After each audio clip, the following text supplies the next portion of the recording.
The fate of former Fall River Mayor Jasiel Correia is now in the hands of a jury. The 12 jurors plan to begin deliberations tomorrow morning after closing arguments and jury instructions wrapped up late this afternoon. Correia faces charges of wire fraud, filing false tax returns, extortion, and bribery. Target 12 investigator Steph Machado's live in Boston now with what happened in the courtroom today. Steph?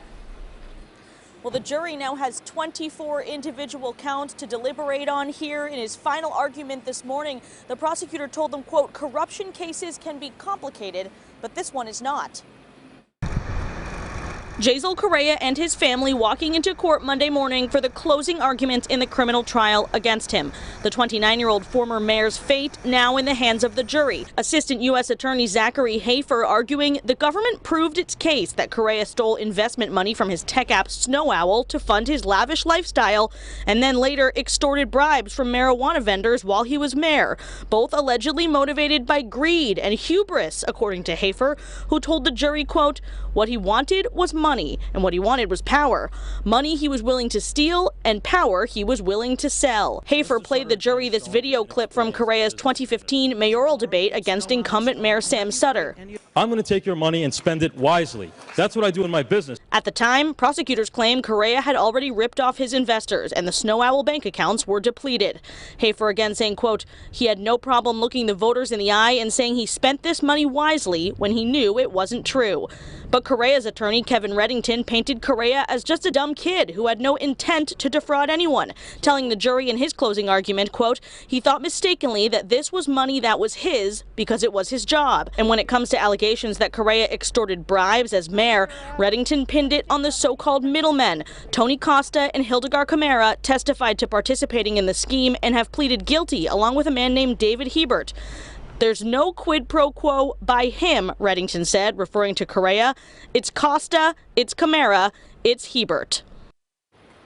And you may recall there was one witness who testified to paying a bribe directly to Correia, not through a middleman. Well, Reddington argued that is just ridiculous that the former mayor would do that when he already knew he was under federal investigation. Of course, it's going to be the jury who has to decide the credibility of these witnesses. They plan to come here to federal court first thing tomorrow morning to begin deliberations. Live in Boston, I'm Steph Machado, 12 News. Also tonight, it's now up to the jury to decide if former Fall River Mayor Jasiel Correia is guilty or not guilty. I'm Shannon Heggie. I'm Mike Montecalvo. Both sides gave closing arguments earlier today. Tomorrow morning, jurors will begin deliberating the 24 counts against the former mayor. Target 12 investigator Steph Machado joins us now with what the judge instructed the jury. Steph? The judge went count by count for most of the afternoon, instructing the jury on what they must find in order to convict Correia of each charge in this massive corruption case. After 2 weeks in the courtroom, it's time for the jury to decide whether Jasiel Correia committed 24 criminal counts, 9 counts of wire fraud for allegedly defrauding investors in his tech app, 4 counts of filing false tax returns, 5 counts each of extortion and extortion conspiracy related to an alleged City Hall pay-for-play scheme for marijuana shop approvals, and 1 count of bribery for allegedly taking a kickback from his chief of staff's salary.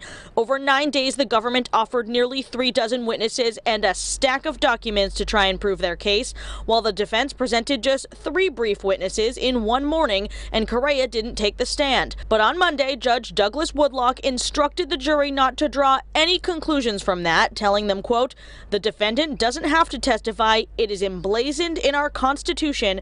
Any individual who is accused can stand and say, prove it. In closing arguments Monday morning, the prosecution said they have proven that Correia defrauded investors and shook down businessmen for bribes. Assistant U.S. Attorney Zachary Hafer calling Correia the mayor of old school corruption.